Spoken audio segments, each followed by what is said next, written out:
Okay, so I'd like to delve back into what I was saying about the key the key methodology, or sorry, the key technique of executable philosophy, namely implementing or translating philosophical ideas, objects, theories, thought experiments, any sort of thing that we're dealing with in philosophy. Right now, the focus is, at least for executable philosophy 0.1, version 0.1, the focus is theories. Uh, you get a lot of bang for your buck if you translate or implement one philosophical theory in code. Then you can just keep using it over and over again. So, um, so I mentioned this key technique being compatible with other types of philosophy, and I mentioned that with analytic philosophy, if people want to explicitly lay out their terms, define them programmatically, um, that helps with clarity, which is great. But what else? So when it comes to, and I mentioned Carnap as well. So what does it look like to justify? What are some ways that one might go about justifying a certain definition of knowledge or truth or meaning or whatever? Um, Again, that's out of scope for executable philosophy, but it's an important question as far as, I mean, even just practically, which definition do I use when I'm talking about meaning? There's some stuff I'll talk about later. Um, I don't know if it'll be in the intro to executable philosophy paper or exfil paper. Um, Maybe it'll be for a paper in the future, but um, sorry, being able to at some point I'm going to be arguing that when you ask for the meaning of something, for example, uh, you have to be more specific, and when you ask an ambiguous question, then there will often, in fact, not be a single correct answer to it. So anyway, at some point I will be officially arguing that a lot of philosophical problems stem from a lack of specificity in the question, and it's just pure confusion to think that there is a single correct, especially metaphysically privileged answer to some of these questions because they're so ambiguous. And that belief of mine is sort of, it sort of shines through in the way I'm doing some executable philosophy right now, where when you ask for the meaning of a certain, say, utterance, uh, right now I loop through every notion of meaning, every theory of meaning that has been defined somewhere in executable philosophy, and then apply it to whatever argument was passed in some, I think I'm going to call it an utterance context or something like that. It's supposed to be the idea is that you have some representation of uh, some sentence or some utterance and all the surrounding facts of the situation that may be relevant, that some theory may want to use when spitting out its answer as to what some utterance meant. So anyway, so in executable philosophy version 0.1, if you try to ask something like, what is the meaning of such and such an utterance, you don't, uh, right now the only case in which you get back a single answer as to what the meaning was is if every defined theory spits out the same answer. But right now, but the more interesting case is where you say, oh, what is the meaning of blank? And you don't get back a single answer exactly. You get back what Python calls a dictionary. Basically, you get back these pairs where it's like, according to this theory, this is the answer. According to this other theory, this is the answer. As where in this case, the answer to the question, what is the meaning of such and such an utterance? Uh, So, or such a sentence. So, so yeah. So with that, we can do. You can start to see how we can do some really sophisticated things with a few lines of code, like compute all, not all possible meanings of a particular utterance, but all the meanings of an utterance according to every theory that we know about that someone's bothered to translate into Python and implement in code. Um, so I'm sort of moving away from the term translation for a few reasons. I don't want it to sound like the real theory is in English and the sort of wannabe translation is in code. We should move to a point where it's like, hey, if you actually care about precision and you're and you want to avoid weasel words and all these ambiguities of natural language, and you want to lay out precisely what your theory is as an algorithm. Now, it's perfectly fine if your theory uh, can't handle certain cases or explicitly sort of refuses to handle certain cases. You can throw an exception and say not implemented or something like that. But for all the cases that you can handle, whatever your philosophical theory is, knowledge, truth, justice, whatever you want, you implement that, and then as a Python function. So there's inputs and outputs. If you have a meaning function, then you decide what you input, um, and then you spit out the meaning of that thing. Um, but uh, but anyway, let me talk a little bit more about compatibility with other types of philosophy. So, okay, what does it look like to justify a definition? So I think some interesting ways we could go about it would be to, for example, empirically do it. So this is where experimental philosophy, I think, could do some could play a very interesting role, very complementary role with executable philosophy. Right now, it seems like a lot of the reaction to the experimental philosophy people are doing is sort of, that's interesting that this is what people think, that okay, you lay out some thought experiment, try to test non-philosophers' intuitions about some ethical situation or something, and then you collect empirical data, which is great, about what people actually think, instead of saying, as analytic philosophers would, and this is what experimental philosophers talk about all the time, instead of saying, well, obviously such and such is true, or it seems to me that such and such is true, or most people believe such and such is true, you can say X% of test subjects in fact believe such and such is true, where you're justifying your claim. I think that's great. But sometimes it seems pretty unsatisfying when it's like, okay, this is what people think. This is what people think about morality in some trolley car scenario. Okay, but then what is the upshot? Okay, that's what people think. We're trying to get at ethical truths. We're trying to we're trying to do something after that, after we have that kind of information. And I've heard what's his name, Joshua Knobe, say that he's interested not just in collecting the data, but in getting at the psychological mechanisms that lead to people's answers.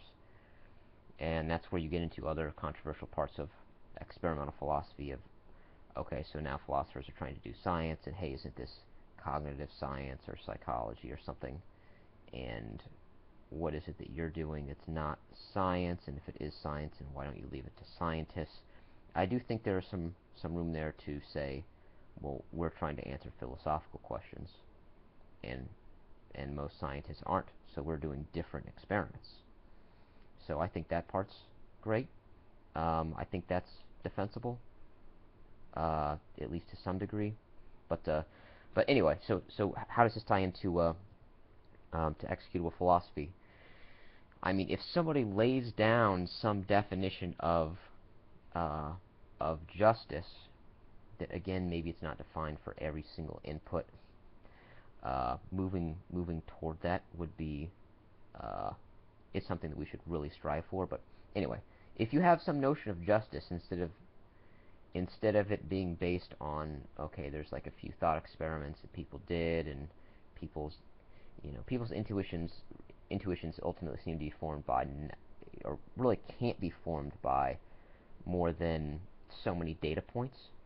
It's just not a human scale task to think through like all possible, physical or ethically interesting situations.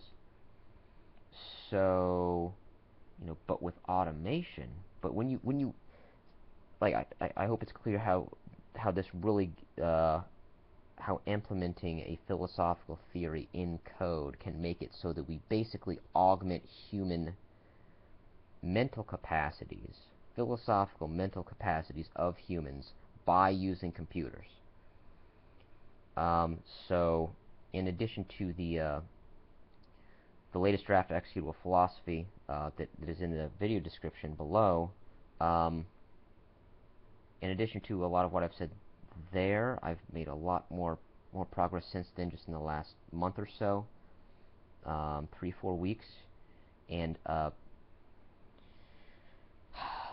if you can imagine implementing a large fraction of philosophical theories that come from, say, analytic philosophy, implementing those in code, I mean, and keeping track of, say, the background assumptions and the beliefs that are required in order to adopt a certain theory, then suddenly we can have this system of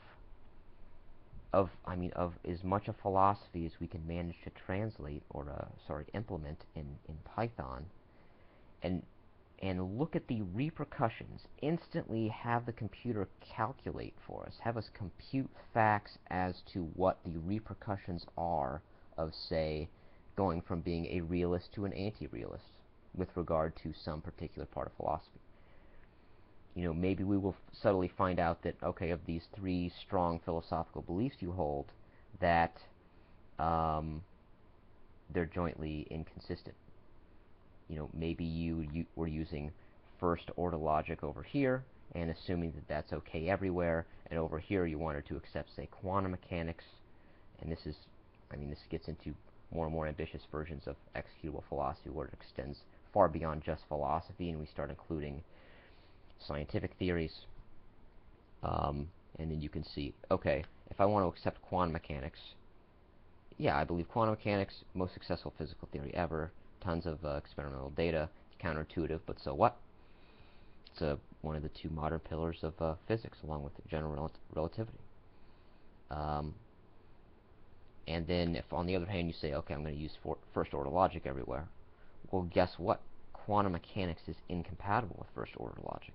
You need quantum logic.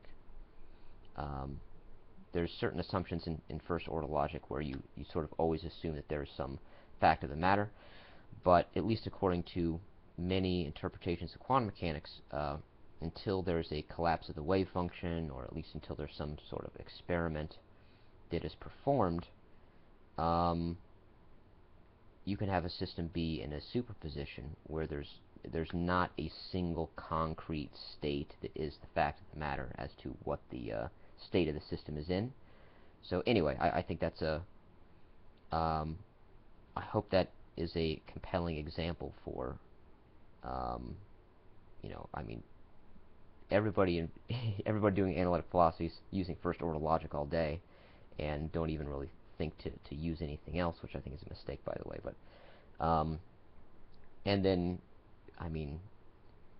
it's hard to argue against quantum mechanics, and yet you can't really do both.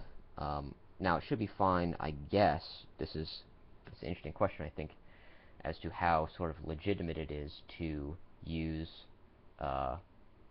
to say, well, this kind of logic I'm just going to use in very limited circumstances. Say you only use quantum logic or quantum mechanics, and then you use other types of logic elsewhere. Well, I mean, if you're talking about the physical world, in both cases, um, you should ask, what is the logic of the physical world? And if it's quantum logic, well, then you shouldn't use first order logic. And anyway, but I hope the core point comes across as far as if we implement a lot of philosophical theories and even scientific theories and say, if someone believes this, and this, let's compute facts as to what else you logically are required to also believe in order to be consistent, finding subtle inconsistencies in those beliefs. I mean, if you want to go really far down the line, I think we could ultimately try to come up with sort of something that I'm tempted to call evidence for or against, say, scientific realism or anti-realism. Suppose it turns out that you get more explanatory power by having an inconsistent belief system than a consistent one. To me, I think you could turn that into a powerful argument against realism, probably, and say, well, if our theories only work so well because they map to reality in this special sort of way, well, then how is it exactly that we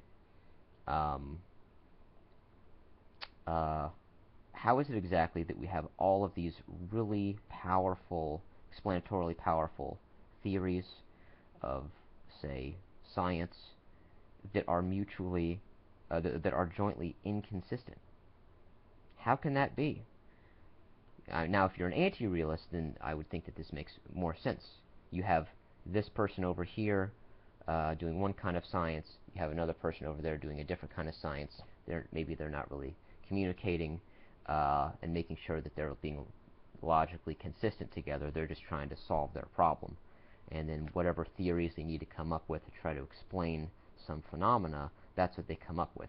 So having all scientific theories be jointly consistent when there's not great coordination between all of them and they just care about their own domain, I think we should expect there to be. I think it's way more compatible with anti-realism to have inconsistencies all over the place than with realism. So again, once you have these theories that spit out their own repercussions or spit out their own, test predictions in the case of physical theories, but you have a scientific or a philosophical theory pass in some utterance. Your theory of meaning says what the meaning of such and such is. And then you have one system of all of philosophy and some of science where you can, we should be able to programmatically discover logical inconsistencies. We should be able to say, hey, when I say if anywhere, I mean first order logic if. Or, I'm trying to think of a better example where there's like a major difference between what the terms mean. But if you had some constructivist type of logic or intuitionist logic instead of first order logic globally, I'm trying to set up executable philosophy where you can say logic, where the sort of logic used equals first order logic or whatever you want, and then whenever something tries to do logic, it can refer to the type of logic that you defined. Anyway, I'm talking about a bunch of different stuff. It's getting late. I should cut this off, but I hope that gives a glimpse at how powerful philosophy could be if we are more precise, always define our terms, every term is guaranteed to be well defined because the Python interpreter will only execute valid Python code, and we do have a well-defined notion of what well-defined Python is. That's part of the Python language spec. That's exactly what the interpreter is programmed to execute, just valid Python. So if you do something else, your program won't run. It's not valid. So, contrast that with any old sentence that you can construct in English or German or any other natural language.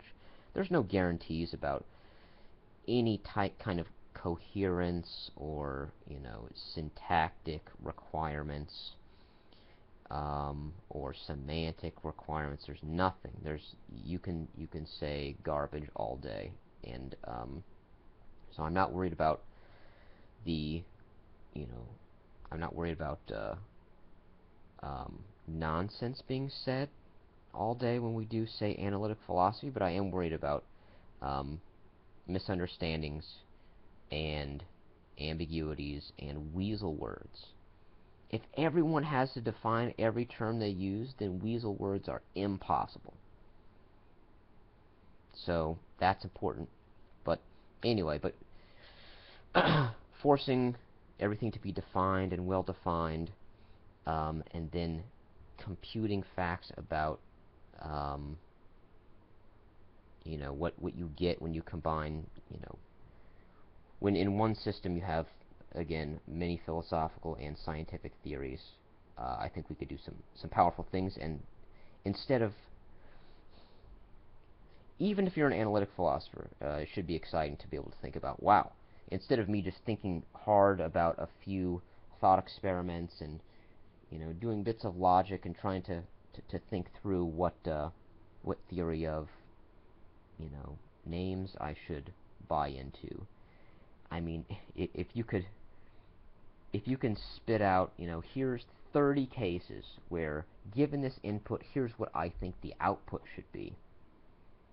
That's what my ideal, my intuitions say that a correct, whatever correct means,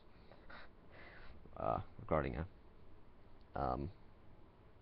theory of names or meaning, but anyway, that's my own personal beliefs. It should seem really powerful to be able to say, okay, and it's something I'll talk about more. You can put constraints on theories and say, given this input, here's what I think the output should be. And you could just lay out, here's 100 intuitions that I have that, given, in this situation, given this input, given this utterance, whatever it is, given this situation, here's what the meaning of the utterance is, or yes, in this case the person has knowledge, or no, in this case the person does not have knowledge. Being able to lay all those out, and then in a few lines of code say, I want you to apply all theories of knowledge or all theories of meaning to all of these cases that I just laid out. And I want to know which theory matches my intuitions the highest percentage of the time. So clearly, it should be clear that nothing like that is remotely possible right now. You can't just work with a pile of English as if it were, structured, syntactically correct Python or any other or code from any other programming language. So being able to say, here's what I think. What is compatible with this? What if there's a few beliefs that you have that are subtly incompatible with quantum mechanics, or if you deny the existence of something that is presupposed not by some theory that you directly believe in, but by some theory that theory that you believe in depends upon. So there's a dependency between and some well-defined relationship between the theory that you buy into and something that theory presupposes. Maybe about some fact or something that exists, or maybe it assumes that some other theory is true. Anyway, anybody who's done a non-trivial amount of programming and started, even if anybody who's worked with a theory, with a system of at least a few thousand lines of code, when you're programming, understands that uh, when all these things are interconnected in a complex system like that, that again, um, when everything ultimately affects, maybe not everything else, but many other things, it's very, very easy for there to be problems. Um, and being able to automatically find some of those problems is something that's not possible when you do philosophy in English. So, anyway, there's some more comments on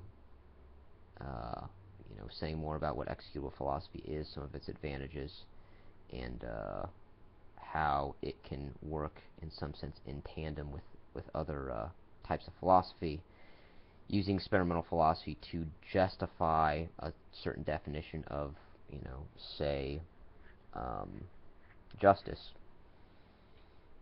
That I think that could be really interesting. Um, Now, that's when people are going to say, well, just because some random people think that, just because certain people have a certain conception of justice doesn't mean that's what justice actually is. Um, but at that point, I think it's very important to say, well, analytic philosophers claim that they know what these things are. They claim that they're getting at metaphysical facts, but are they really?